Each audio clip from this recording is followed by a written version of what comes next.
Кудай берсе дагы бир Алла Таала менен бизге берген жакшылыктардын бириси бул мээримдүүлүк туурасы. Же болсо адамдын асыл сапаты туурасында. Алла Таала Фуссилат аятында, Фуссилаттын сүрөсүндө, Фуссилат сүрөсүнүн аятында Алла Таала ушуну айткан экен. Жакшылык менен жамандык тең эмес. Жамандыкты жакшылык аркылуу жойгун. Ошентсең ортоңордо кастык болгон адамда жакын достой болуп калат деп айткан экен. Ошонун бирге эле Жарир бин Абдулла Алланын ыраазы болсун айткан. Пайгамбар саллаллаху алейхи вассалам кимде-ким мээримдиктен кур калган болсо, баардык жакшылыктардан кур калыптыр деп айткан экен. Амр бин Ас радhiyallahu anhu пайгамбарыбыздан риваят кылып айтат экен. Райымдууларга райым зат райым кылат. Жердегилерге райым кылла, силерге асмандагы зат райым кылат. Дагы эле Абу Хурайрадан келген хадисте пайгамбар саллаллаху алейхи вассалам Алла бактысыз жүрөктөн гана райымдуулукту алып салат деген экен. Анас ибн Малик радhiyallahu anhu айтат экен, пайгамбар саллаллаху алейхи вассалам ушинтип айтты. Райымдуулар бешикке кирет деди. О Расулулла, биз баарыбыз эле райымдуу эмеспизби деп сурадык. Ошондо райымдуулук бир гана өзүңө же балаңа, чакаңа эмес, баардык адамдарга бирдей болуусу керек деп айткан. Айша энебиз айтат, Алланын элчиси саллаллаху алейхи вассалам эч качан кек сактап, өзү үчүн өч алчу эмес. Эгер Алла арам кылган иш жасалган болсо, ошондо Аллах үчүн өч алчу. Катада Алланын ыраазы болсун айтат, адамдардын ыймандуулары ак көңүл жагына мээримдүү болушат. Демек тууганым мээримдүүлүк. Бул пайгамбарыбыздын айткандары. Азыркы мезгилде биз баардыгыбыздан жүрөктөр ушунча катып калган. Жүрөк катыгандан мээримдүүлүк деген нерсени унутуп бартабыз.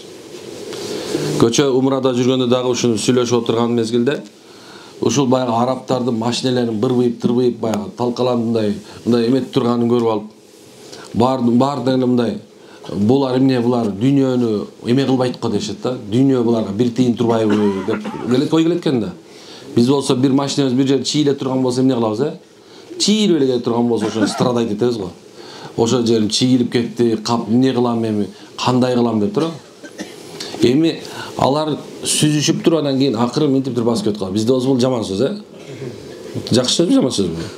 Өлдүң да туруп. Эми тиги минтип койду, жосо минтип койду, субханалла. Эми бул сабыр кыл деген сөз да. Анан акырын кетип калды. Эми тигинин эмнеси талкаланды, тигиники да машинеси талкаланды.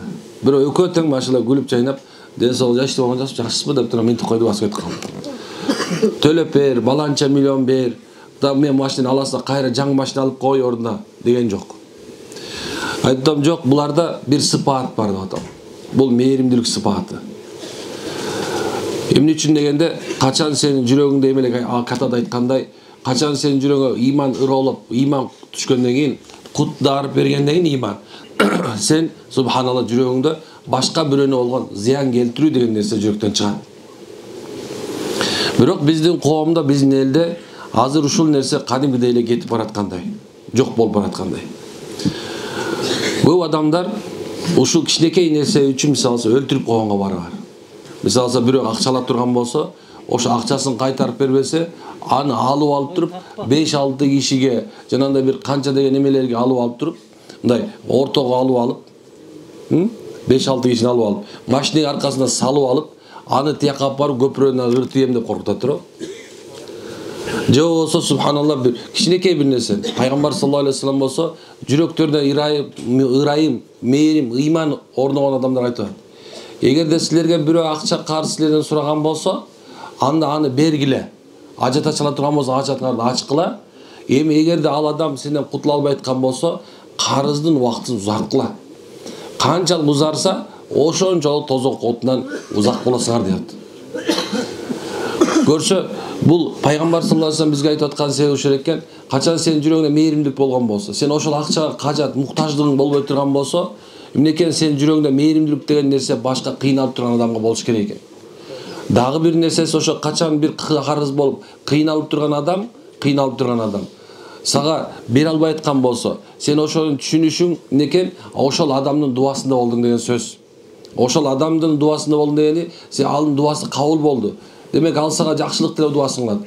Рахмат деп койгон сөзү, ушундай менин карызымды узартып койгонуңузга рахмат деп койгон сөзүчү. Субханалла, эртеңки күнү сени менен мени тозоктон канча фарсах, канча алыстыкта узак кыларын билбейт экенбиз.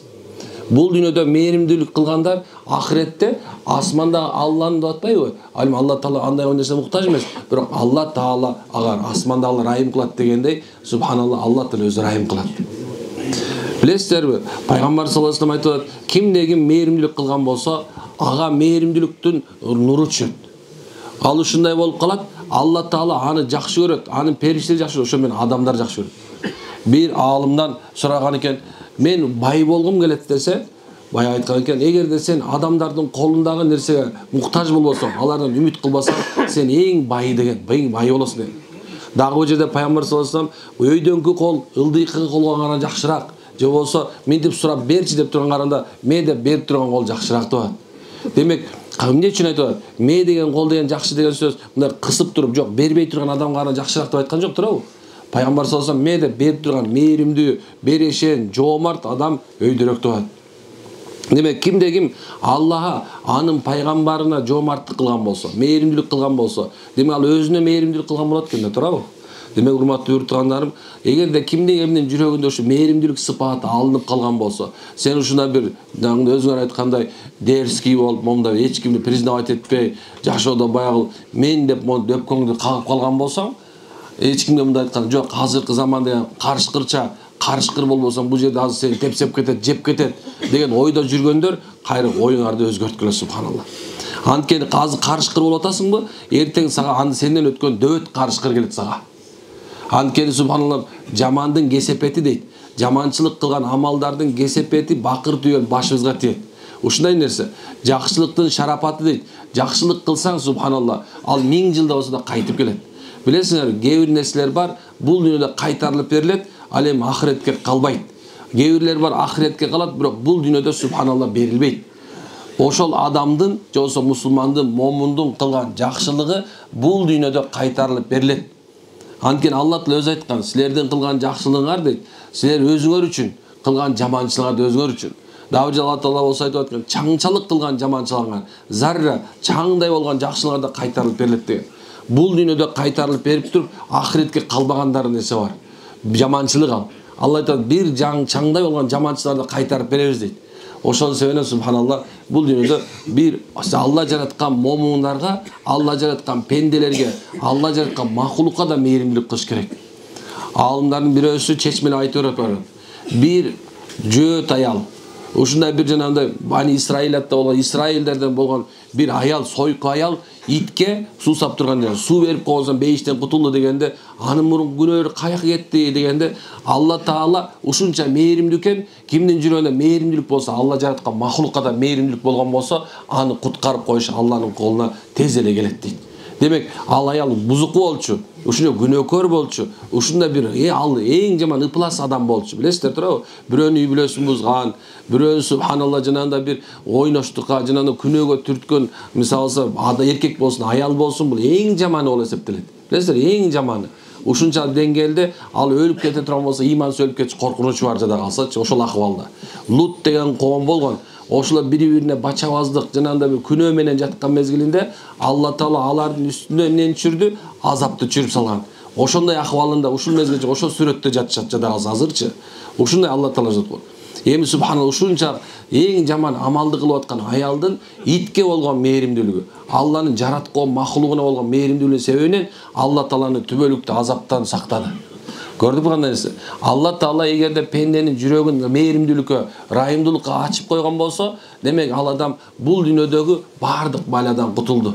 Биринчиси Алла Тааланын райымына, мээримине берген себебинен, экинчиси Алла жараткан махлук болгон адамдардын мээримин себебинен, кылган дуасы менен, аларга тилеген жакшылыгы менен экен. Мына ошону кутулат экен. Кыргызда сөз бар, бата менен эл көгөрөт дейт. Бата менен эл көгөрөт деген сөз, субханалла, эгерде сен ушундай бирөөнө мээримдүүлүк кылган болсоң, бөтөнчө ата-энеңе мээримдүүлүк кылган болсоң, ал ата-энең сага айта турган болсо, Аллахым сенин өмүрүңдү берекелүү кылсын, сенин жашооңдо эч бир жаманчылык болбосун десе, мисалы, ал эмнекен? ошол мээримдүүлүктүн себеби менен Алла Таала ата-эненин жүрөгүндө мээримдүүлүк менен Алланын мээримдүүлүк кошулганда сенин үстүңө рахмат, мээрим жаап, субханалла, жашооң оңолгондон оңоло берет. Ушундай нерсе. Алла Таала ошол мээрим төккөн дуанын себеби менен, берекеттүү батанын себеби менен сени менен мен жүрөгүмө тынччылык берет. Ушундай нерсе. Демек, туугандарым, кимде ким бул дүйнөдө ийгиликке жетем десе, кимде ким жакшылыкка жетем десе, кимде ким субхана жүрөгү тынч жашайм десе, кимде ким бул дүйнө жүзү жарык болуп, ахиретте Алланын алдына барган мезгилде жакшылык күтөм десе, демек субхана мээримдүү болсун.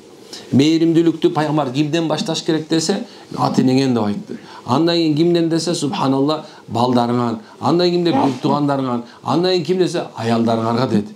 Демек, бул мээримдүүлүк деген нерсенин чеги жок экен. Адам өлгөнгө чейин мээримдүү боло турган болсо, Азраил деген периште дагы мээримдүүлүк акыбалында келип, анын жанын алат экен тууган. Адамдар үчүн, сиз менен биз үчүн эң жаман убакыт бар. Эң жаман убакыт бул жандын чыга турган мезгили. Качан жан чыга турган мезгилде сен мээримдүүлүктү көргүң келсе, анда азыртан эле мээримдүү болгонго аракет кылыш керек. Жүрөктү тынч, адамдар кечиргенди, аларга жүрөккө боштондук бергенге субхана үйрөнүш керек. Пайгамбар саллаллаху алейхи вассалам ушундай дейт. Канча деген адамдар, канча деген акчаларды коротуп, кулдарды сатып боштондукка чыгарып атышат. А эмне себептен силер дейт, бош адамды кул кылып албайсыңар, жакшы мамиле кылып деген экен. Мамиленин жакшысы субханалла адамдар жүрөктөрүн ээритет. Кыргызда сөз бар, жакшы сөз жыланды ийинден чыгарат деп айтат. Жакшы сөз жыланды ийинден чыгарат дейт. Демек, эгерде бул дүйнөдө субханалла мээримдүүлүк боло турган болсо, сенин оозуңан жакшы сөз чыгып тура турган болсо, демек эмнекен бул дүйнө сени душман калбайт деген сөз. Душманың болбойт деген сөз. Сага чаар жылан келип чакпайт деген сөз субханалла.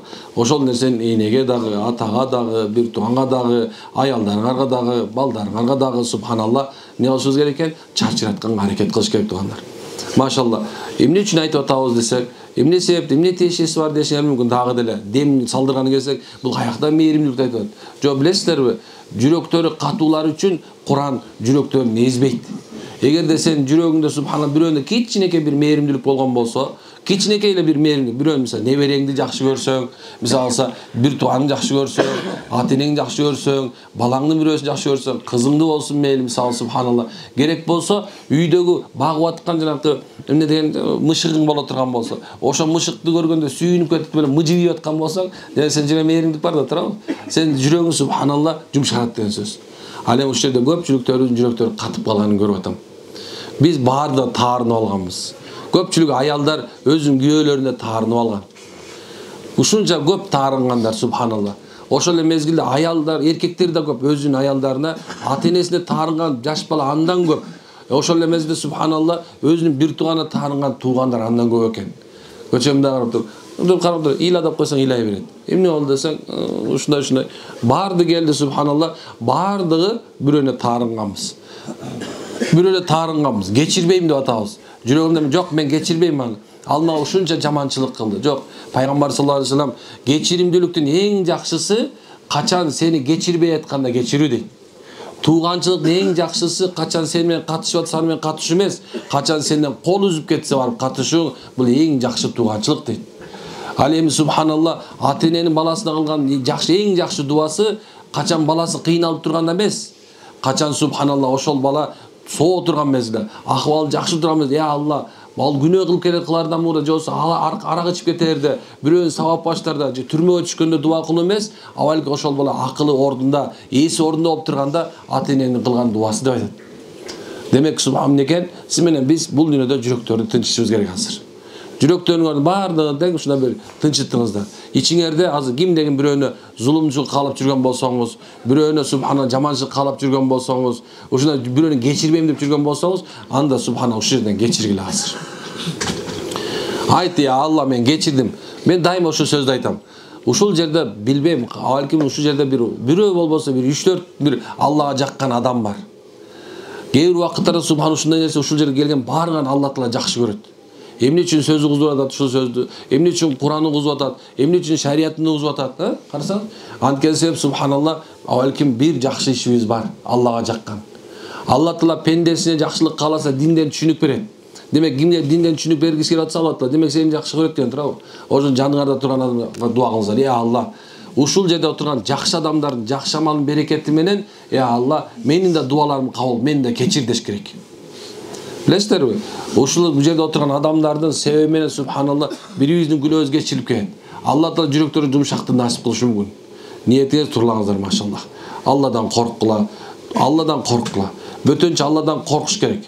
Эгер кимдейм Алладан коркпосо, эмнекен анын жүрөгүндө мээримдик болбойт. Бүткүл пайгамбарлар бир да пайгамбар келген эмести. Бир Алладан башка сыйынып атат зат жок. Алладан корккула деп айтмайын келген эмес. Ошол себептен биздин акыркы пайгамбар Мухаммад алейхиссалам дагы ушундай чакырык менен келген. Качан пайгамбарыбыз саллаллаху алейхи вассалам тургунда жеткирген дегенде пайгамбарыбыз эмнекен тоонун башына чыгып алып туруп элдин баарына айкыр дейт. Ушундай катуу үн чыгганда элдин баары тең чочуду. Ал ушул Кубайс тоосунун жанындабы эмнекен ал жерге чыкканда душман келатат деп билишкен. Келип чуркап келиштир, ey Мухаммад, эмне болду десе, силер мен айткан нерсеге ишенесиңер, биз сен айткан нерсеге ишенебиз. Сен эң туура чынчылсың дегенде пайгамбарыбыз ушундай деди. Ey Меккенин эли, баландай уруусу, билди мен Алладан пайгамбар болуп келдим. Айткыла ла илаха иллаллах, Мухаммад Расулуллах, кутуласыңар деди. Азаптан кутуласыңар деди. Демек, пайгамбарыбыздын жүрөгүндө мээримдүүлүктүн чеги ушунчалык болду. Эч кимден коркпостон туруп, мушриктердин баардыгына ушу келмени айттырып турган. Демек, баарыбыз тооба кылалы, машалла. Ушу келмеге ыйман кылалы. Алладан корколу. Алла көрүп турат, бизди угуп турат, субханалла. Алла билет бизге эмне керек экен. Ошон үчүн алып келди ушул жерге.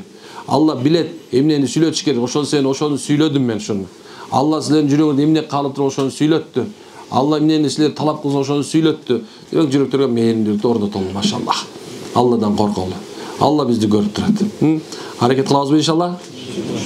Анда ниеттер турлаңыздар эми. Субханакалла хамдалилlah анта астагфирука ва атубу илейк.